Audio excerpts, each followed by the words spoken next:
Chapter 1. The Wall That Was Not His. The wall came apart the way I told it to, in one long sheet, the mortar holding the rubble together a heartbeat longer than the footings could carry. Exactly as long as I needed and not a breath more, a great press of thornback ravagers ground through the breach behind it. The garrison ran. I stood on the parapet above the gap with one broken shackle ringing on my wrist and a mason's mallet in my other hand, and I smiled, because this was not my wall. My wall was 70 yards back. Load path confirmed. No fault detected. Structure holds. Long before that wall fell, I was in chains in front of a different stone. The sentencing hall at Sorren's hold was not built for comfort. Its benches sat low, the gallery high, the windows cut narrow enough that the light came in already tired. I'd been on the iron-bound floor plate since the 3rd hour of the morning. The shackles weighed about 6 pounds together. I'd counted them on the cart north out of the harvest grounds, the way a man counts anything when he means to keep his mind in one piece. The clerk read the charge in the voice of a man who reads a great many charges, the sentences coming out of his mouth in measured weights, none of them quite touching one another. Rowan Veld of the parish of Longwelter charged before the bench of his lordship Sorren with malicious destruction of noble property, witnessed and certified, on the day of the harvest festival last.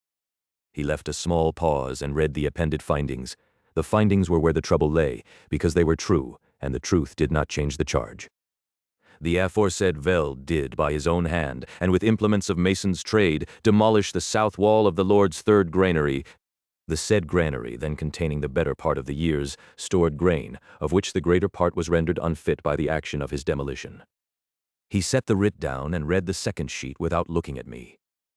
Further, it is noted by the chamberlain's own hand that at the time of the demolition the south wall of the said granary was observed to be in motion outward, and that within the quarter hour a great many persons of the harvest market were removed from the footprint of the wall, none of whom suffered injury. The market quartermaster so attests. He set that sheet beside the first, not stacked but side by side, so the bench might see them both, and might see he had not stacked them. Lord Sorren sat above me in his gray winter robe with the marten at the collar. He was a man of perhaps 45 years, careful with his hands, and known on the northern circuit for the kind of judgment that took its time. I'd served his outer keep repair detail 4 winters running before I took my mason's writ, and I knew the set of his mouth when he was preparing to do a difficult thing on a clear point of law. He read the second sheet, read it again, set it down beside the first. The findings are not in dispute. The clerk inclined his head. The charge is also not in dispute. I said nothing. A writ advocate I could not have afforded had the Masons' Guild not paid him had counseled me to say nothing, and on the cart north I decided to take the counsel even if I came to disagree with it. A man who has had time to think on a road does not waste the thinking when he gets to the bench. Mason Veld, look at me. I looked at him. His eyes were the color of wet slate. He held mine the length it took the clerk to dip his pen. My market quartermaster tells me a great many of this hall's parishioners stand alive today because of an act for which the law requires me to hang you. My granary master tells me the better part of last year's grain is spoiled, and that the spoilage falls on tenants who did not eat any of it, both true, neither equal. The law does not balance them, and neither will I pretend to. You understand me? I do, my lord. Then we will not waste each other's afternoon. He turned a quarter to the chamberlain at his left, a tall, thin man with the well-kept hands that go with a long career of touching paper, a folded parchment ready in his sleeve. He'd kept it ready a long time. His eyes had been on me since I came in, and I'd wondered whether the Lord meant to hang me or to use me. I knew now. There is a condemned man grant on the Northern Register. Read it. The chamberlain unfolded the parchment and read it as a man reads a thing he has read before. The Veldmere grant. 40 acres, surveyed and bounded, of the clear-cut lying north of the Stumpfield Road, parish of the Northern Reach, issued at condemned man rate under the 2nd clause.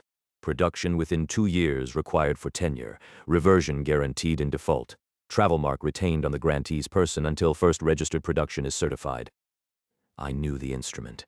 Every mason did. It was the standing trick the bench used when it wanted a hanging without the hanging, land that would not produce, given on a clock that would not stop.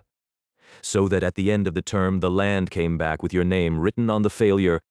I'd patched footings on 3 such grants my first year out of apprenticeship and watched the tenants carried out before the 2nd winter. Take it or hang, Mason Veld. The bench will not put the question twice. I'd decided on the cart north what I would say. I said it. I take the grant, my lord. He did not nod, he inclined a finger. The chamberlain came down the 3 steps with a small iron pin and the registry stamp, knelt at my left foot, set the pin into the keyway of the left shackle, and struck it twice with the flat of a hammer the bailiff handed him. The iron fell open at his knee. Travel mark retained by the instrument.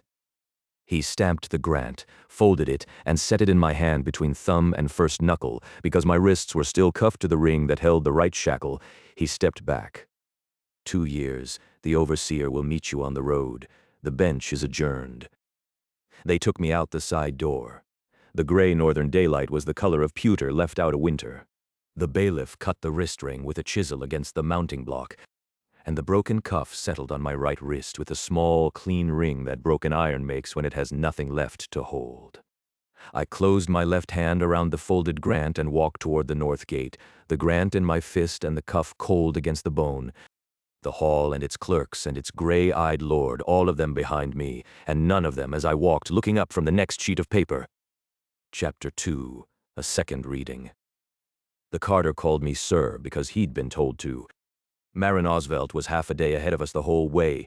The Lord wanted his record-keeper in place before the condemned man could complicate the record. I respected the choice. It was what I would have done. I spent the road reading the grant by what light there was, and reading, in the back of my skull behind every other figure, the man I had been before the prisoner. I had drawn lines on paper for a living once, in a city that does not appear on any map I can reach now, lines that became columns and footings and load-bearing walls. I had died because a partner who outranked me decided an autumn geotechnical report was too expensive to act on, and I had been on the 2nd floor the morning the 2nd floor stopped being there. I did not bring my degree into this life, I brought the way of looking. The way of looking was on my palm now in pale lines, and a church functionary had once put a value of nothing on it. 16 years old, the square at Sorren's hold packed shoulder to shoulder in midsummer heat. Brother Edwin Crail was younger then, 30-something, sure of his hand and his writ cannon. He took my palm the way a butcher takes a chicken, brisk and certain, no malice in it, and turned it to the sun. The crowd laughed, not all of them, but enough, and not my mother. The mark stayed where it was when he let go, a pale crack pattern, root-like, branching from the base of my thumb across the heel of my hand. It looked like the inside of a wall opened up to see why it failed. A line had been read in a hurry, in a hot square, by a man who had 30 more palms to read before noon, and the reading had become the thing itself for 14 years. I saw the grant before the carter named it. Stumps first, acres of them, gray and rotten, set in the half-flooded grid of a logging operation that had stripped the slope a generation ago and walked away. Scrub between them, the scrappy acid stuff that comes up where the soil is poisoned.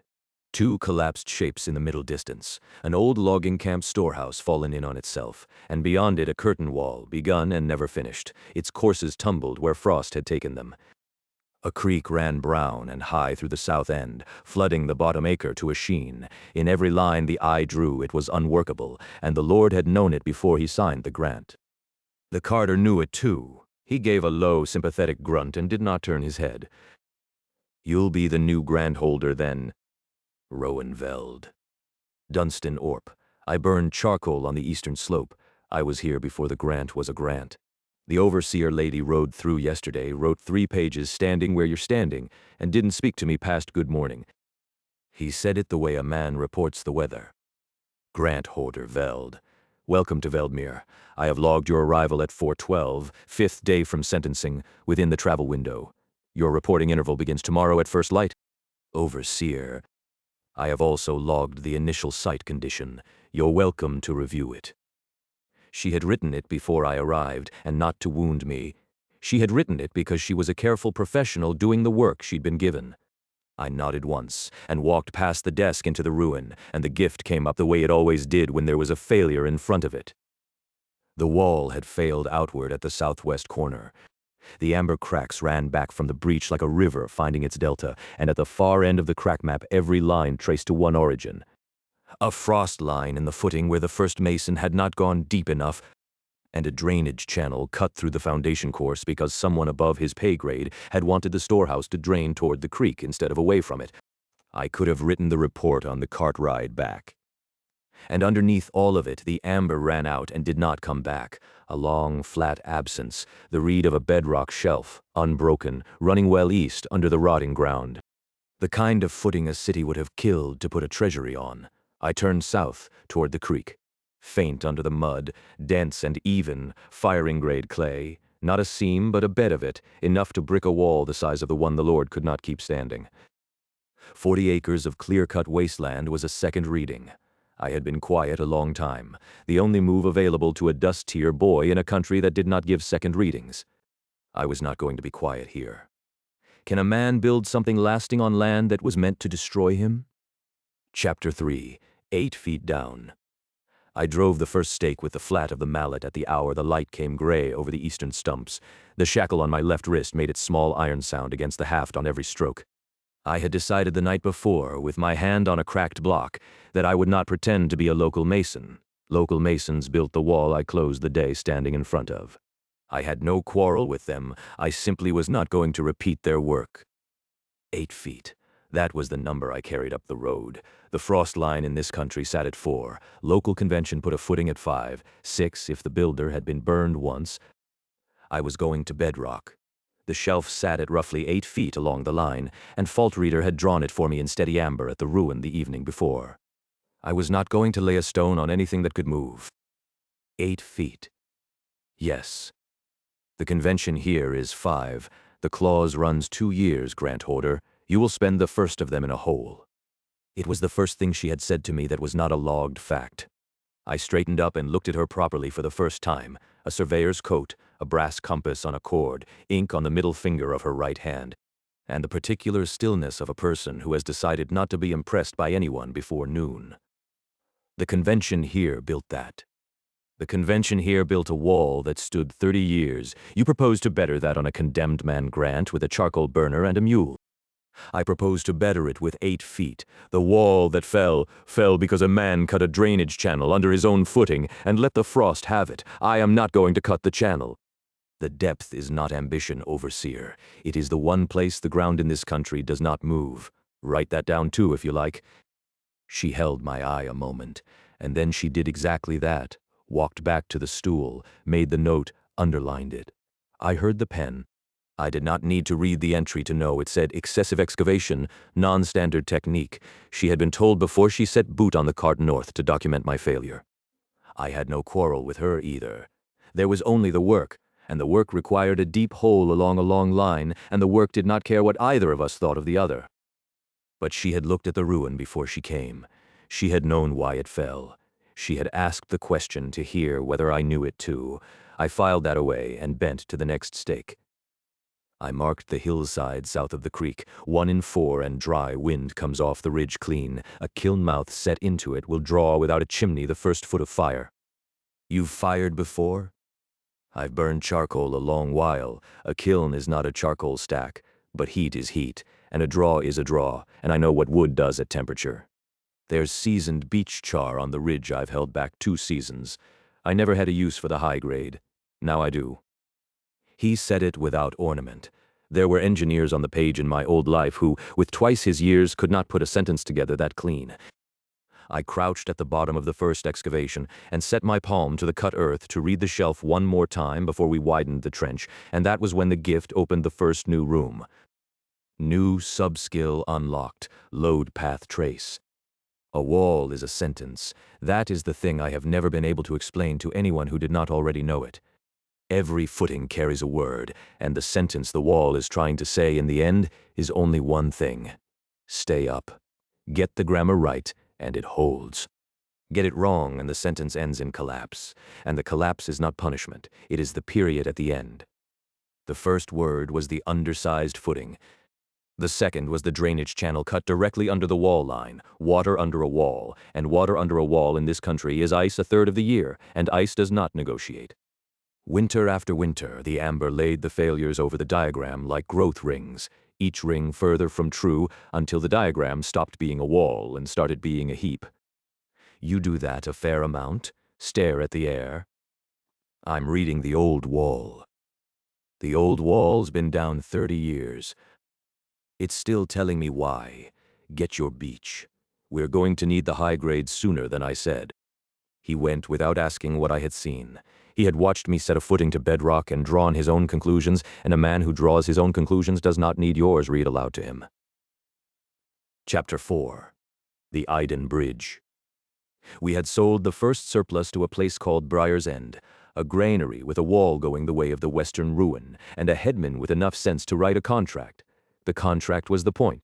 The Lord's clause counted only documented production, and documented production was folded twice in my breast pocket, signed and countersigned, ready to enter at the Northern Reach Registry the next time Crail rode through. The wagon went onto the bridge, and the gift came up, not from the bridge, but from inside me, under the sternum, a soft heat that unfurled outward into the timbers as a clean diagram. The arrows on this one were not wrong. They were tired. New subskill unlocked. Stress forecast. I felt the reading land before I understood it. It was the shape of a thing still standing that had its end inside it already, and there was a number under it, and the number stood at 8. 8 months.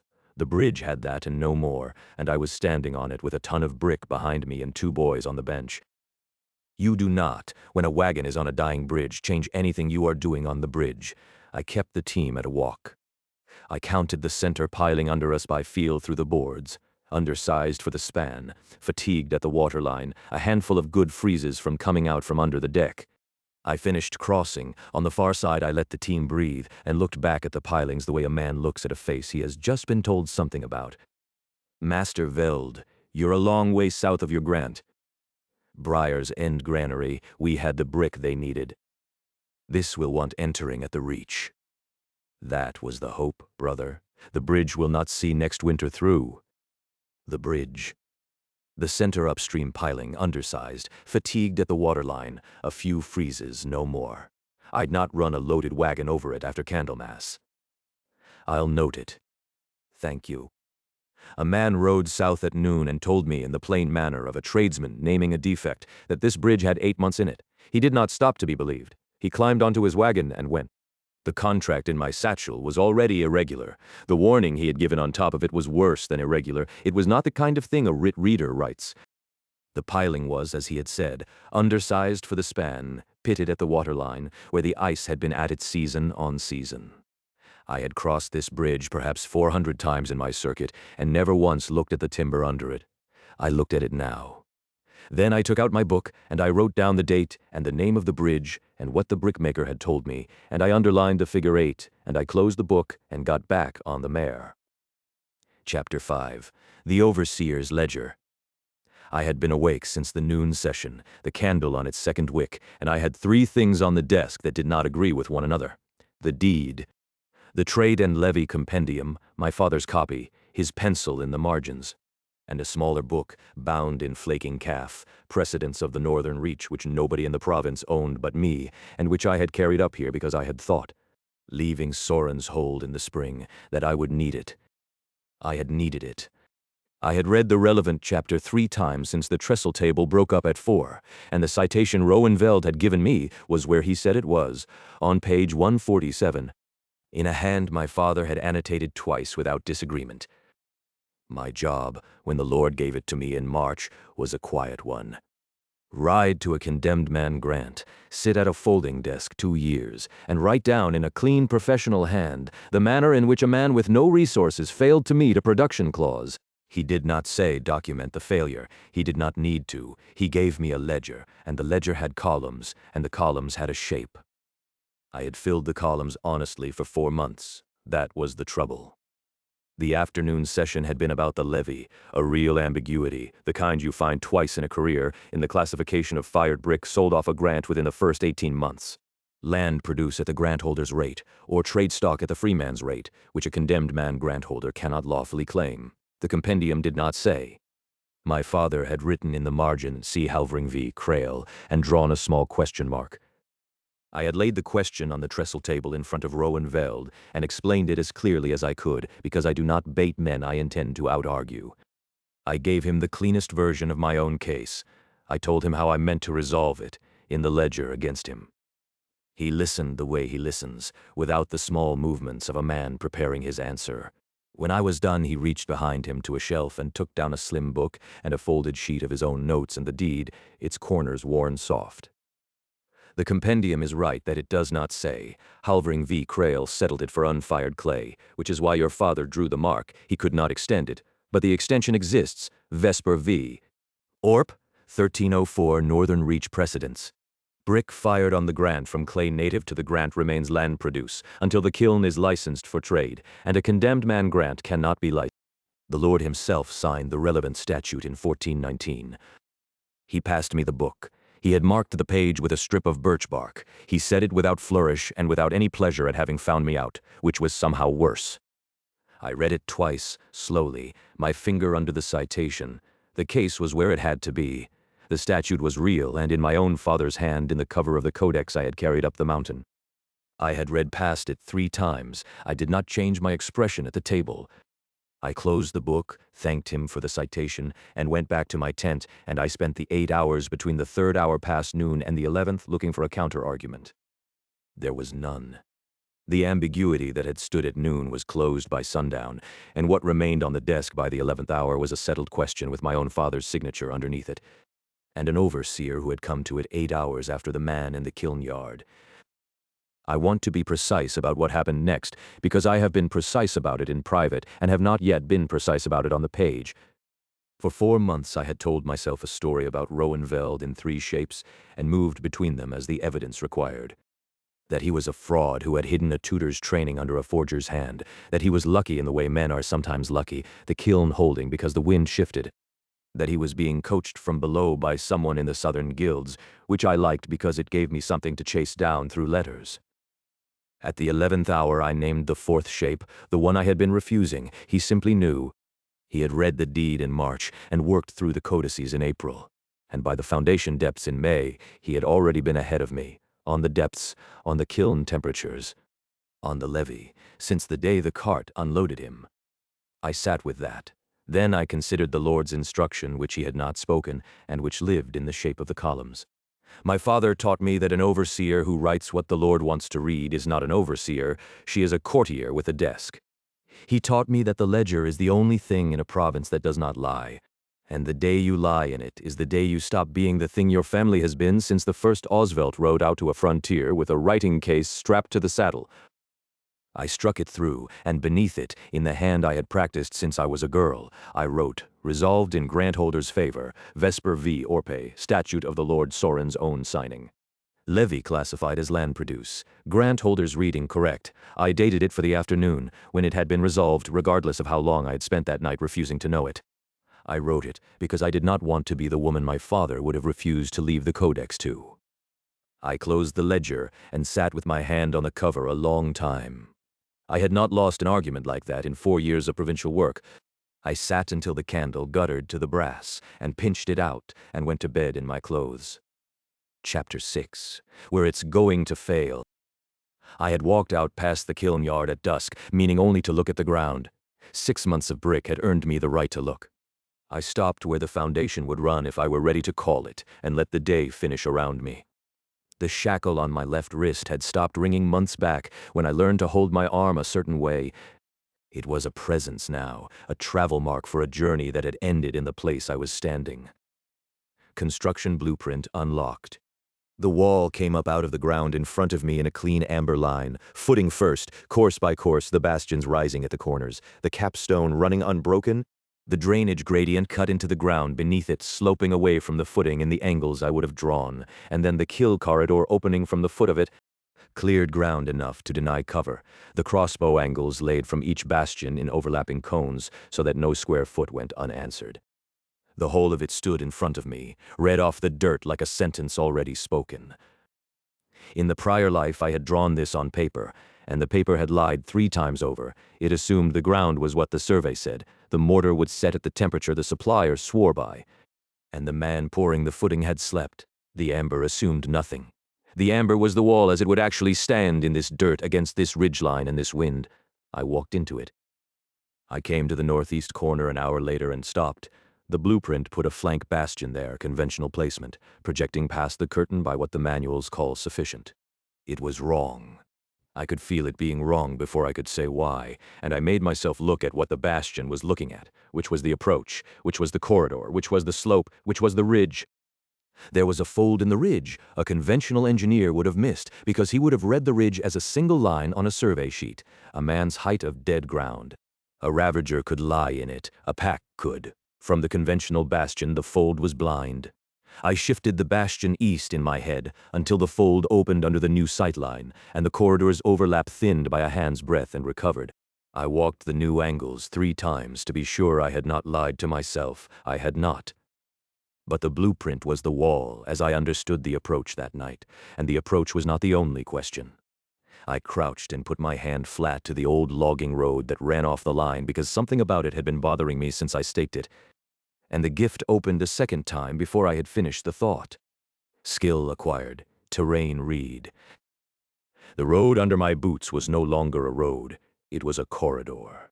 A logging track when men cut the timber, kept open by the soft summer animals after the men left, and now something heavier was walking it, Usbright. The ravagers were not coming through the trees at random when they came. They were coming up the old roads, where the work had already been done for them. I turned a slow half-circle, 2 more corridors lit, one down the dry northern ridge along an old skid trail, one up a creek notch from the southeast that a heavy thing could walk dry-shod in autumn. Both threaded toward the same point short of the stake line, where the ground pinched between a knuckle of bedrock and a stand of poplar grown back thick, a choke point. And the wall I had just walked ended short of it. The southeastern corridor came in past the planned end. A wave that hit the wall would not break against it. It would slide around the flank, and a wall that lets the enemy around it is a wall that brings the enemy back. The wall was too short. It had been too short the moment I drew it, and I had not known it until the ground told me. I stood in the dark with 2 readings laid over each other, the wall I could build and the approach I would actually face, and for the first time I saw the shape of the real problem. One wall stops them, one wall does not sort them. To sort them you need a second line, and a space between the 2 lines for the sorting to happen in, and something to make them choose the space. I did not have the labor for 2 walls. I filed the second line where I file things I cannot yet afford, and cut the foundation of the first into the dirt the old way, with stakes and waxed cord, charcoal marks on each cap, bastion, drain, corner, gate. For the men who would come after me, a blueprint that lives only in one man's head is a haunting, and I would not leave the ground haunted. She stood at the bastion mark a long time with the compass in her hand and the fold in the ridge in front of her. This bastion is off the manual placement, a hand east of where the survey wants it. It is. Why? She was not asking as the Lord's overseer. She was asking as the surveyor, the professional, the woman who had spent a winter writing resolved in grantholder's favor in clean script and had not yet asked herself out loud what the words were costing her. There's a fold in the ridge. A man's height of dead ground, blind from the manual placement. Move the bastion a hand east, and the sightline opens it. I look at where it's going to fail. And I build somewhere else. She did not write that down. She closed the compass with a small, soft click, put it in the pocket of her coat, and stood with her hand on the lid of it through the cloth. The wall is short. She said it flat. She had walked the same ground and read the same corridors off the lay of the stumps, because reading ground was her trade before it was mine. I did not insult her by pretending otherwise. The wall is short. There will have to be a second one. I don't have the men for it yet. No, you don't. She looked at the stake line a while longer, and then she said the thing I had not expected in the level voice she used for entries she had checked twice. When you have the men, walk me the second line before you cut it, not as overseer. I have surveyed this ground longer than you have stood on it, and I would rather we find your second mistake together than I find it in the ledger after the wave. I caught the word and kept my face still, and we walked the short wall's line east together in the gray morning, the 2 of us no longer quite what we had been to each other a month before. Chapter 7. Labor for Shelter. They came up the south road in a thin column, 17 of them, walking the way people walk when they have been walking since the night before and do not trust the ground to keep being there. The lead man had a folded paper gone soft at the creases. I had been up since before dawn reading the western footing of the 3rd bastion because it had taken a frost and I wanted it read before the crew put another course on. The footing was sound. The frost had not reached it. That was the work of digging to bedrock instead of to convenience. They were off a grant, 2 valleys west, a roof come down in the autumn, the Lord taking the land back at the new year. They had heard, the way the frontier hears things, that the condemned man at Veldmere was hiring in bread and shelter and did not ask what your last grant had been. I put the strong ones on the foundation pickets with Dunstan and the rest on the kilns, and by the time the sun cleared the western pine there were a dozen mallets on the south curtain, and the sound of them carried the particular weight of a place under construction by people who meant to stay. A crusher. Alone, a scout, reading us the way I read a wall. Dunstan saw it the same moment I did and did not raise the alarm, because there was nothing yet to raise it for. The thing wanted to know how many we were and how the ground lay. It got both and left. I watched the tree line where it had stood and did the arithmetic. I did not want to write down. The scout incursions had been 1 a month in the spring. They were 3 a month now. The main tide that fed them was still a year out, by every read I had. But it was coming, and the wall I had the men to build would not be enough for it, and the second wall I did not have the men for was the one that mattered. 61 souls by my count this morning, 63 by tonight if the 2 on the road behind these make it. You're counting them as souls now, not labor. I count what is there. This morning what is there is souls. She did not look at me when she said it. The ledger had changed what it counted, and the woman keeping it had changed with it. And on a cold morning with a wall to build, neither of us was inclined to make a speech of it. I went back to the western footing. The mallets on the south curtain kept up their steady tempo, and somewhere in the kilns one of the new men was being shown how to feed a fire without wasting it. And Dunstan was already rotating the foundation crew off the pickets onto the cordwood detail, because the picket work was ahead of schedule and the cordwood was not. Chapter 8. A formation is a structure. I came up the parapet steps at first light with the mallet still in my hand, because I had not thought to set it down. The fog along the eastern stake line sat low and heavy and did not move. You could see the tops of the stumps and not the ground between them. I saw them before the watch did. 6 thornback ravagers came out of the trees in a spread I had not seen before, not the loose ragged push of foragers. A wedge, 2 at the point, 2 flanking a half-pace behind, 2 trailing wide on the wings to close a net. The point pair tested the ground, waited for the wings to settle, advanced a single body length, and froze. They were drilling. I had spent my prior life in rooms full of men who drilled like that before they walked onto a site, and I knew the rhythm in my chest before I knew it in my eyes. 6, wedge, right wing wide. I see them, hold the horn. Hold it. Until I tell you, I want them on the corridor. If it breaks now, I'm hunting trained ravagers through the timber for a week. The wedge advanced again, closer, the point pair lowering their crests as the wings drew tight, and that was when the gift bloomed, not in the quiet of a solitary morning, but here, with a drilled enemy 40 yards out and a mallet in my hand. It came up the way Load Path Trace had, the same amber, the same private register, and for one long second I did not understand what I was looking at, because I had never asked the gift to read anything that breathed. The cracks were not in the bodies. They were in the spacing, in the timing of the second-rank step, in a half-pace gap between the right-wing trailer and the right flanker that the flanker was covering by drifting inboard a finger's width every few paces. The whole right side carried a load it had not been built to carry, and the fault line ran from the right wing through the flanker into the point pair's right shoulder, and I could see, the way I see a cracked footing, exactly where the wedge would fail and which direction it would fail in. A formation is a structure. The ground holds the wall holds the men hold the line, pull a footing and the wall goes. Take the right wing's confidence out, and the wedge collapses inward, and the point pair breaks rearward instead of forward, because the point pair has been reading the right flanker's drift since the tree line and is already half doubting the wing. The cracks were in the doubt. The gift had only found them. Right bastion, concentrated fire, right wing trailer first, then the right flanker, on the count of 3. Not a bolt on the point pair, now the horn. Dunstan called the count. The right bastion's line put bolts into the trailer on the first beat, and it went down sideways with its horn turning the wrong way. On the second beat the volley took the flanker before it could close the gap the body had opened. On the third the point pair felt the absence behind its right shoulder for the first time in a long drill, and broke rearward through its own wings. The 2 trailing wide ran with the break, because the break was where the leader had gone. The wedge unmade itself in the corridor inside a couple of minutes, and the survivors went into the trees fast enough that I did not bother with a second volley. I had not picked the mallet back up. I was still standing where I'd set it on the capstone, my hand flat on the brick. "Sir, how did you know which one to call?" "Same way I know when a wall is going to fall." That was a gift read, on a formation. Buddies in a line carry load like brick does. The right wing was already cracking before we put a bolt in it. He nodded once, slow, filed it, and went to organize the body drag detail. I stayed on the parapet.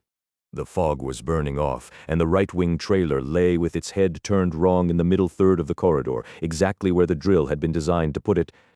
I had built the corridor for bodies, and the gift had shown me that the same corridor held the doubt between the bodies, and that the doubt was the part that broke first. The hands did not matter to it, only the load did, and where the load was failing, and how long the failing thing had left. From his lordship. I broke it and read it twice, once for the words, once for the architecture under the words. The Lord had not waited for the production clock. A young courier had carried a wall that broke a drilled wedge 200 miles south, and the Lord had moved. The mechanism was a condemned man to military installation reversion, a clause that let the Crown reclaim a frontier grant of demonstrated defensive value for direct military administration. With compensation to the grant holder at, of course, condemned man rate. The better I defended the place, the better the argument that the Crown should take it from me. Marin read it over my shoulder, which she had not used to do. "He's not trying to make you fail anymore." "No, he's seen the wall, now he's trying to take it." "Then we answer it on his own ground. Writ canon, precedent by page number. I'll find the cases. You'll find the ones I miss." We again. I had stopped marking it out loud. I had not stopped marking it. Chapter 9. Resolved in grant holder's favor. I had been told he was coming. I had not been told he was coming alone. The Lord's office sent escorts for a register entry. It wanted witnessed. It had sent no one. I read that the way I read everything, as a load path. Lord Sorren did not want witnesses to a certification he could not stop. Master Veld. Not prisoner. Not grant holder. Master Veld.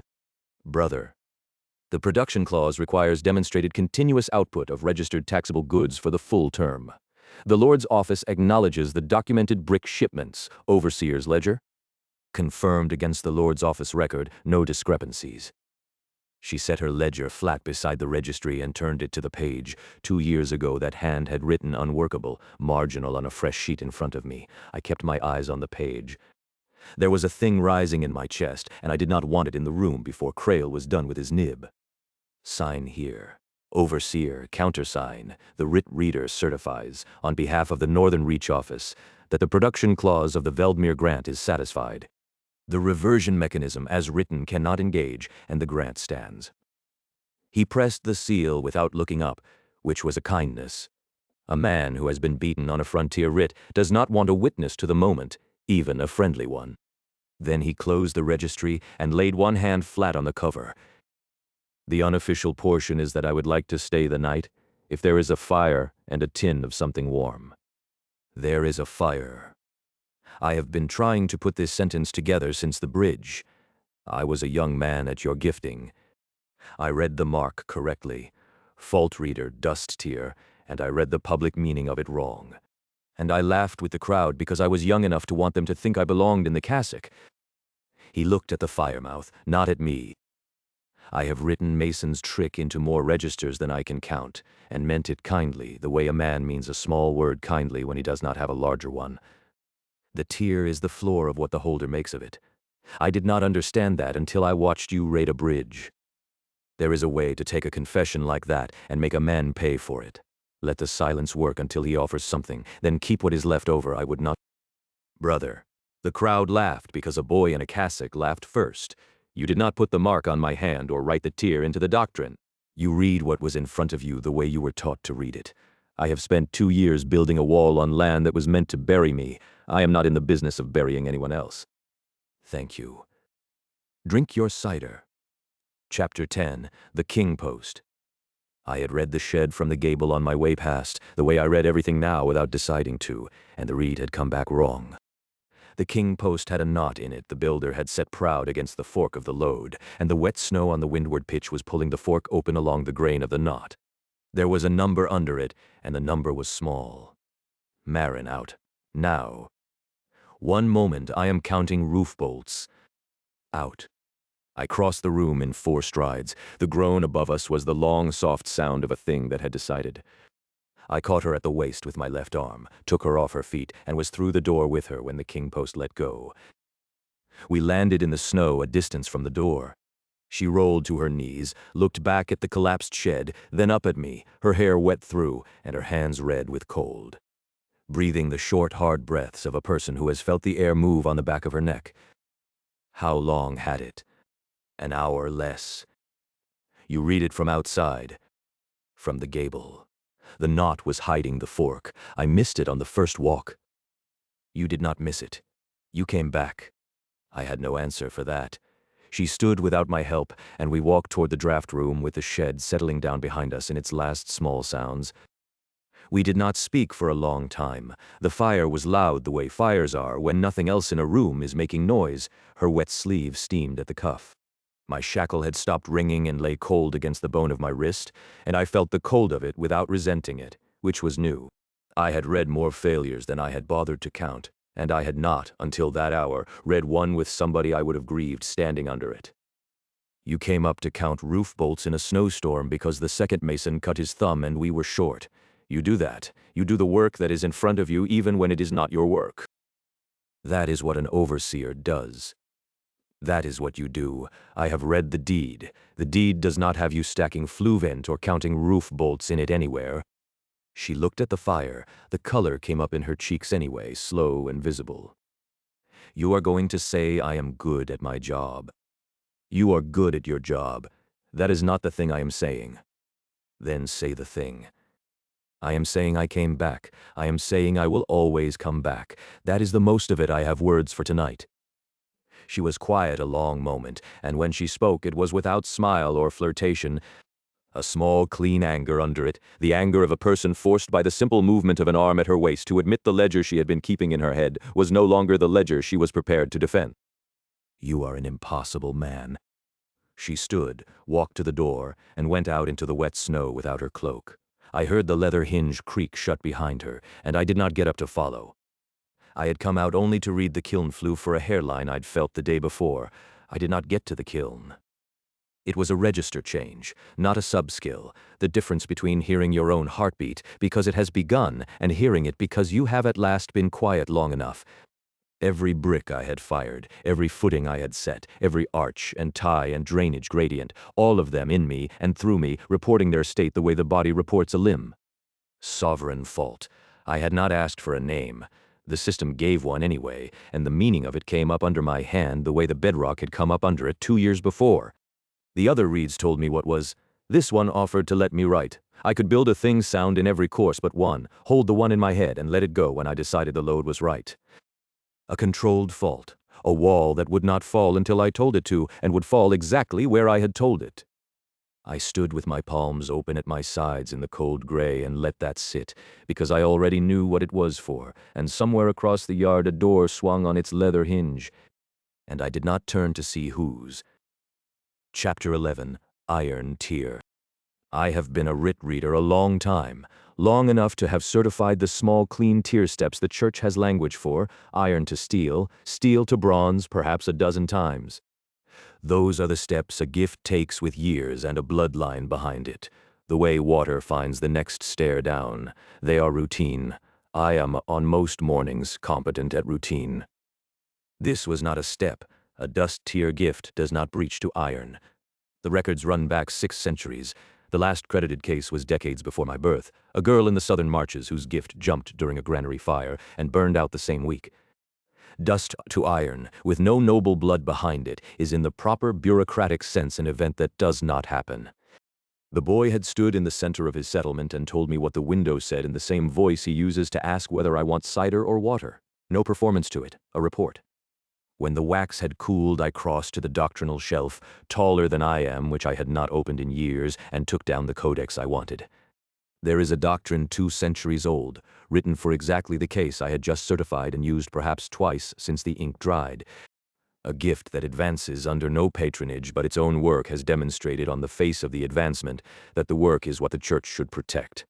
The provision attaches automatic ecclesiastical freehold to whatever land the gift was advanced upon. I copied it out by hand, though I did not need to. Copying is how I think. And while I copied, my mind went to Lord Halvrik Sorren, who had ridden out to Veldmere in winter and not spoken on the way back, and who had filed a military reversion that Rowan had answered with precedent by page number. A man of Sorren's cut will reach for a third mechanism. I have watched the type do it for 40 years. Rowan had not asked me for the doctrine. He would not. He would find it himself, in time.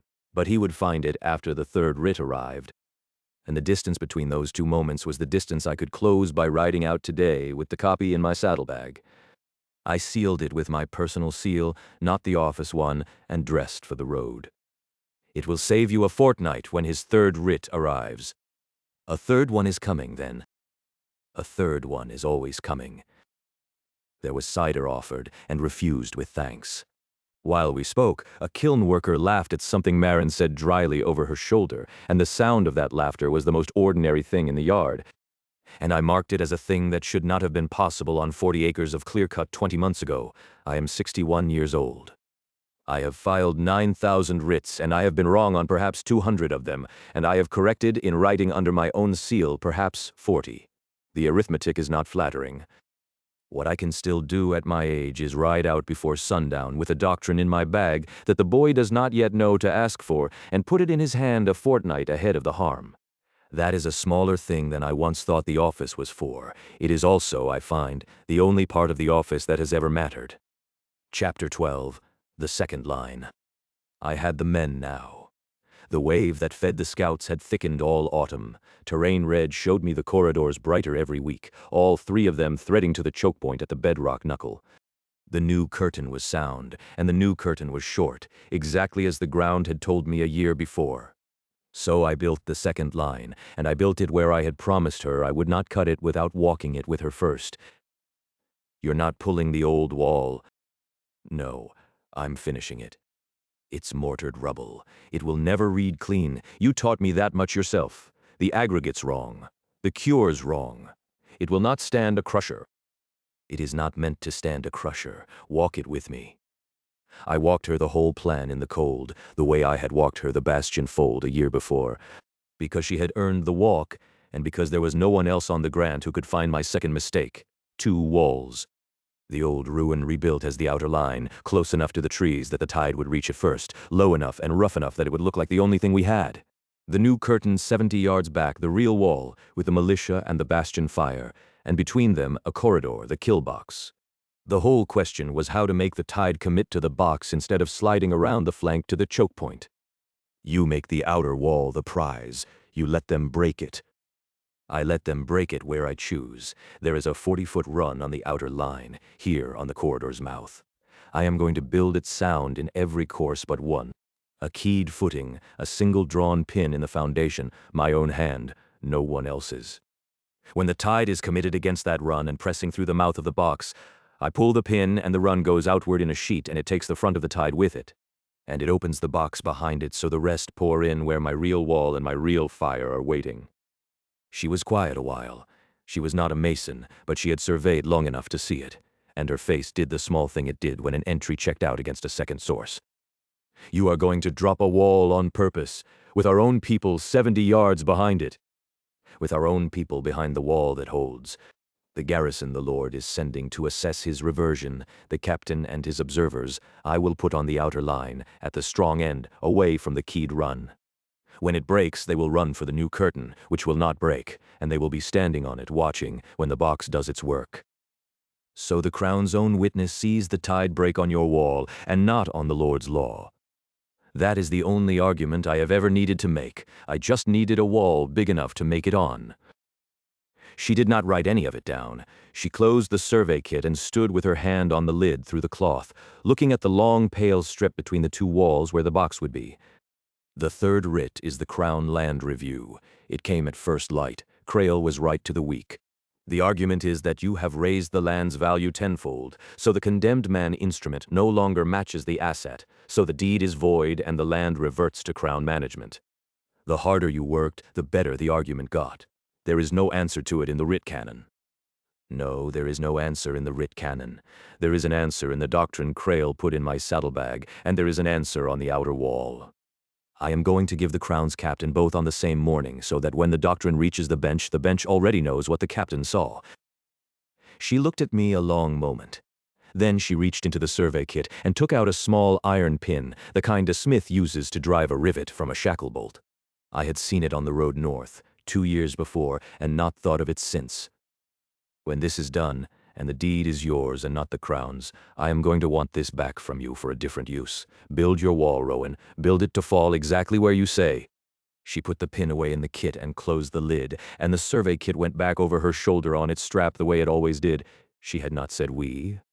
She had said a plan for after, and a man does not make a plan for after with someone he intends to be parted from, so I carried that the rest of the walk back without saying anything about it.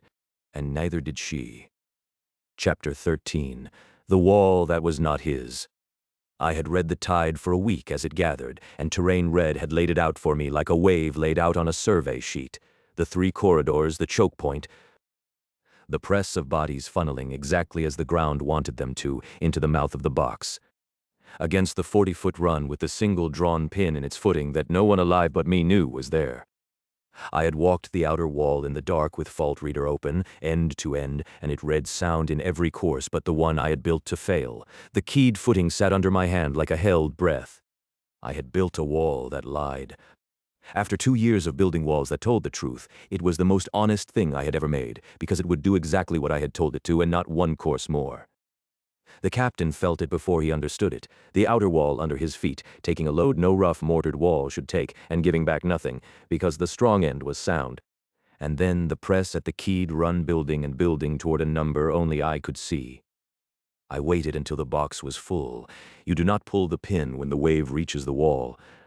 You pull it when the wave has committed to the wall, when there is no formation left to break and no line left to reform.